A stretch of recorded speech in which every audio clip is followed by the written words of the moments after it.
Seguimos informando en ProTecno y a continuación vamos a hablar acerca del doxing, una palabra que está muy en boga en estos días justamente y se suma a la lista de ciberataques en nuestro país. Para conocer más detalles acerca de qué es, cómo lo podemos reconocer, vamos a establecer comunicación en vivo vía Zoom con Mari Carmen Sequera. Ella es directora de TEDIC. Mari Carmen, buen día, bienvenida a ProTecno. Muy buenos días, muchas gracias por la invitación. Aquí animada por compartir, bueno, esta situación tan compleja que está llevando, ¿verdad?, a una situación de censura de la periodista Michi Barrio Canal. Mari Carmen, comentanos primeramente de qué hablamos cuando nos referimos al doxing y cómo podemos reconocerlo. Para hablar del doxing, creo que es muy importante hablar, ¿verdad?, de la importancia de la tecnología que ha cambiado nuestra forma de vivir y nuestra forma también de comunicarnos a nivel mundial. Y que esto atrae obviamente una violencia estructural, histórica, patriarcal y muy conservadora que se traslada a la tecnología. Es decir, de que la tecnología nunca es neutral, sino lo que hacemos es traducir nuestros hábitos culturales, económicos, políticos a un espacio que pensamos que es distinto, pero se reproducen muchísimas desigualdades. Entre ellas la violencia digital, ¿no? Y entre ellas pueden identificar cosas como mucho más complejas del mundo físico y que se traducen en espacio virtual de una manera como, por ejemplo, existen este tipo de situaciones como doxing, ¿verdad? Que es una palabra en inglés se refiere específicamente a los tipos de hostigamientos que se traducen más en eh, facilitar que el agresor o la persona o grupos de agresores facilitan información íntima, ¿verdad? Datos personales para después realizar el acoso. Puede ser físico o puede ser virtual. Es decir, de que si yo o un grupo de personas facilito la información de dónde vive tal persona o dónde está comiendo en este momento para yo ir a atacarle en el restaurante donde está o ir a atacarle a sus redes sociales. Entonces tiene que ver con una publicación de una información íntima para poder después realizar un hostigamiento y ataques coordinados. Eso es como más de doxing. Pero también este tipo de situaciones, ¿verdad?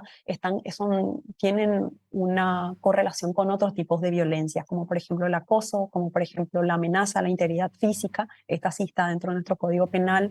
También existe desinformación y otro tipo, como pueden ser también discurso del odio, que muchas de ellas, en el caso de discurso de odio, sí está prohibido por nuestra doctrina de libertad de expresión del sistema interamericano, lo cual el Estado está obligado justamente a asegurar y garantizar los derechos de todas las personas y evitar que este tipo de situaciones ocurran en el Mari, espacio online también. Asimismo, Mari Carmen, justamente hablando de protección y de seguridad también, ¿qué es lo que falta no solo a nivel mundial, sino específicamente en nuestro país en este tiempo que estamos viviendo para garantizar justamente esa protección de la cual hablas en los espacios digitales? Bueno, no es una respuesta única, ¿verdad? Por un lado, hay tres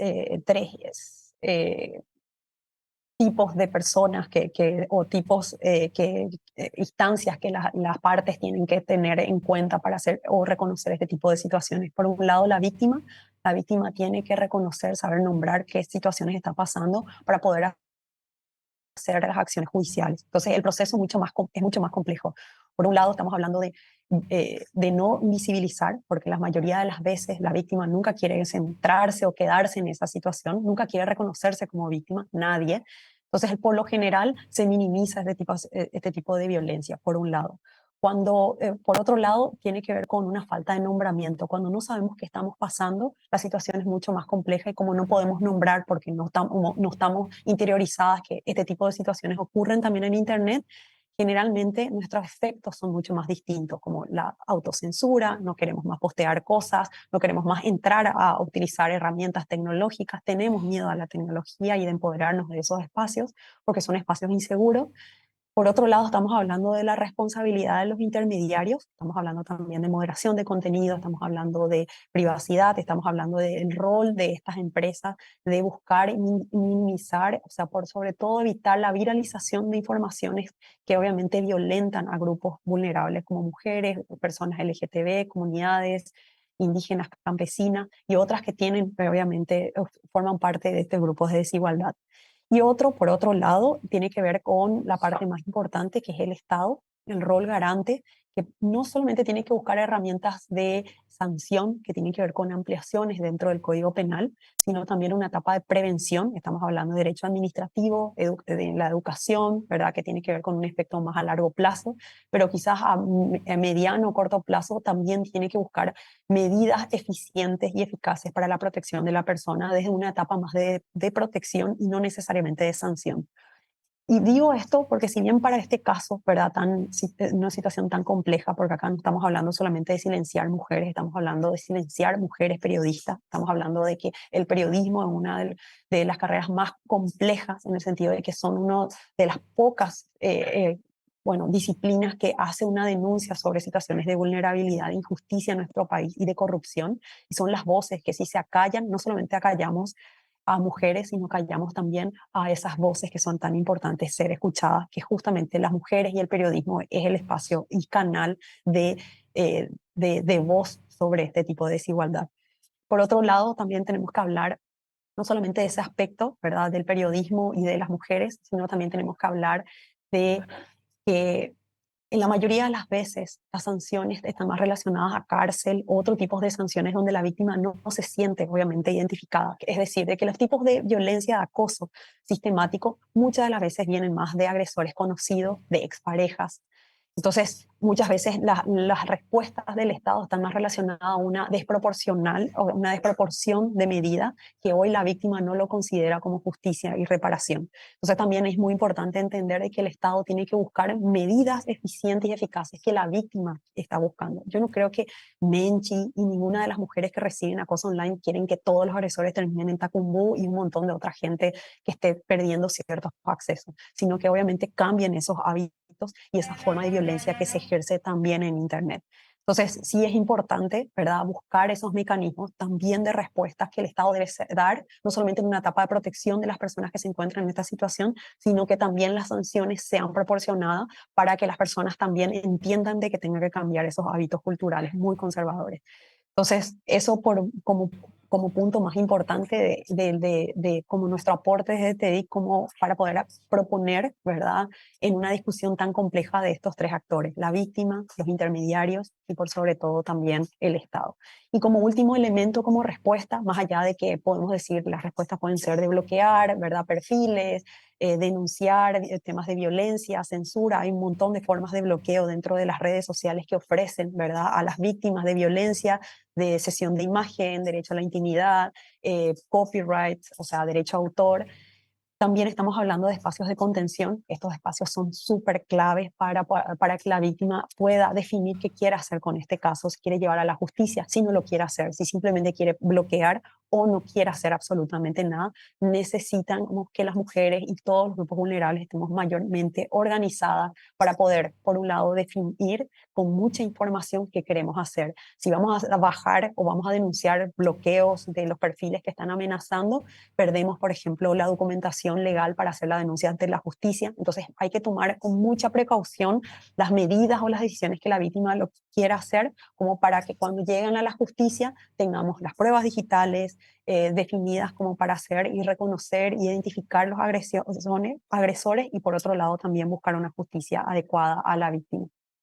Sobre todo es sumamente importante y fundamental, Mari Carmen, lo que estás mencionando y que la víctima no se sienta sola, que sienta que sí hay un Estado que la apoya, que le protege. Hay también organizaciones como el TEDIC que también van a encontrar de parte de ustedes todo el apoyo contra esta lucha. Sabemos que el TEDIC es una organización no gubernamental que promueve justamente los derechos humanos en entornos digitales. ¿Cuáles son las acciones que ustedes están desarrollando en este y otros casos que a diario se ven para proteger justamente y luchar y apoyar a las víctimas, a los ciudadanos que se sienten vulnerables? Los ciudadanos, ¿cómo tienen que hacer, por ejemplo, para contactar con ustedes y tener todas estas recomendaciones, consejos y apoyos que vos estás mencionando? Bueno, somos una organización bastante pequeña, tenemos 10 años de trabajo en estos temas, ¿verdad? Y específicamente en género desde hace un tiempo con un programa que le llamamos Cyber Feminista, que tiene que ver con dos enfoques. Por un lado, está más relacionado al empoderamiento de las mujeres y las comunidades de la diversidad en buscar lugares seguros en Internet y cómo producir contenido o producir tecnología. Por otro lado, estamos hablando también de uno de los efectos más difíciles que afectan a la libertad de expresión y privacidad en el entorno en línea, que tiene que ver con los tipos de violencias que ocurren en estos espacios. Entonces, desde TEDIC lo que hacemos son que se sumen a nuestras campañas, que conozcan obviamente las herramientas legales, políticas, ¿verdad? Y también tecnológicas para poder defenderse. Llevamos litigios estratégicos. ¿Qué significa eso? Que definimos y elegimos un caso es muy específico para llevar a la justicia. No llevamos todos los casos. Esto sí asesoramos a, por ejemplo, a organizaciones y otros grupos colectivas que sí hacen este asesoramiento legal de manera sistemática, caso por caso, que es el consultorio feminista. Pero nosotras lo que hacemos no llevamos los casos, sino en todo caso podemos dar algunas sugerencias a la defensa de las personas que quieren hacer esto y llevar a la justicia, es ayudar a desarrollar legalmente la causa, ¿verdad? Con con nuestra experiencia en temas de tecnología y también de derechos en Internet. Mari Carmen, como último punto, podría recordar también para que la audiencia esté atenta y sepa cómo reconocer estas acciones de violencia digital, aparte del doxing, cuáles son algunas de las otros nombres, otras situaciones que se presentan en el entorno de ciberataques en nuestro país. Bien, más que ciberataques, tiene que ver con la seguridad de las personas en Internet. Entonces, quizás está más relacionado a temas de la agencia o la agenda de ciberseguridad.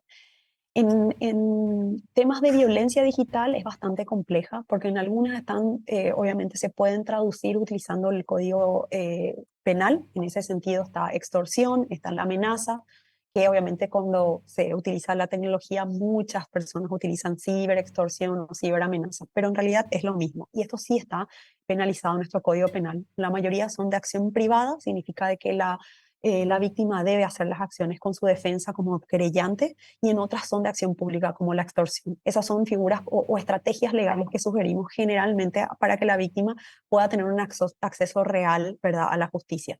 Pero hay otras que no están dentro del código, pero que sí pueden, ¿verdad?, complementarse con estas dos que estaba explicando, que pueden ser acoso, ¿verdad?, están relacionadas con ciberacoso, más específicamente. Esta difusión de imagen no consentida, que estamos hablando de imágenes, obviamente muchas tienen que estar más relacionadas a una relación sexual que se hace pública generalmente y que afecta a la vida de muchísimas mujeres, por ejemplo, el derecho al trabajo. Muchas de las personas pierden el trabajo. Esto es muy distinto que cuando ocurre la violencia digital de género, cuando ocurre, por ejemplo, en los hombres, esto no va a pasar lo mismo. Por eso es muy importante diferenciar y demostrar de que sí hay una diferencia de género. Cuando afectan a las mujeres, los efectos son muy distintos y obviamente son mucho más desproporcionados que los hombres. Eso no quita de que los hombres tampoco también reciban violencia, pero sí es importante diferenciar y saber nombrar. Por otro lado, estamos hablando también de vigilancia, vigilancia de las comunicaciones, estamos hablando de tecnología, de interceptación, de GPS. Eso también obviamente vemos que se utilizan en el caso de hombres, pero la afectación es muy distinta, ¿verdad?, en cuanto a vigilancia. Por otro lado, también vemos los ataques coordinados, estamos hablando de discurso de odio, hablando también de con más o menos 20, 21 tipos de violencia. Obviamente se va ampliando porque la tecnología también va cambiando cuando se utiliza inteligencia artificial, cuando se usa blockchain, cuando se utilizan o términos, ¿verdad?, que también incurren en tipos de violencia.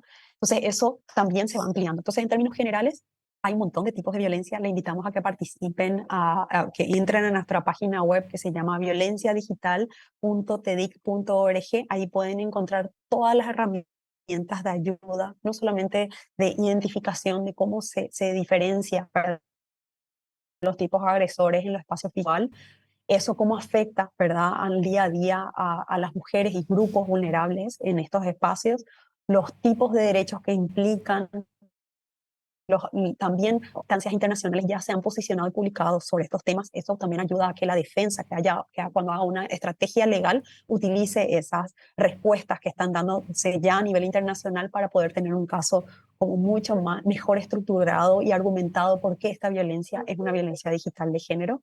Y por otro lado, también cómo identificar las violencias. Ahí está una lista de 21, no me gustaría como explayar porque va a ser bastante extenso, pero sí me parece una herramienta para poder también las personas que entren en esa página puedan identificarse que cuando hayan pasado en ese tipo de situación y después los pasos a seguir. Ahí también hay herramientas de cómo poder defenderse, dónde hacer las denuncias, qué mecanismos uno puede tener o qué herramientas también legales y herramientas técnicas podemos utilizar y también por sobre todo cuáles son yo, si soy una organización o soy una amiga que está en una situación de violencia, qué herramientas debo ofrecerle también a una persona, no culparle, no buscar, bueno, hacer en contra de lo que define la víctima ciertas situaciones porque yo lo considero injusto. Entonces es muy importante también tener ese cuidado de acompañar a lo que define la víctima y también cómo ser una buena aliada en este tipo de situaciones.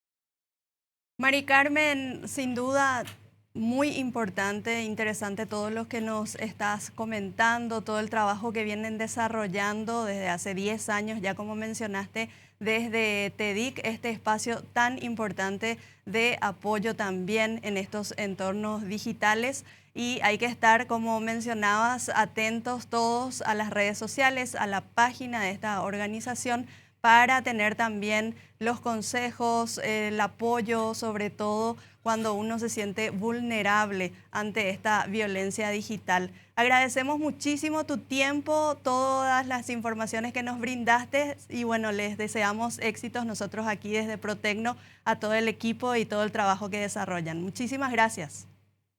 Gracias a ustedes.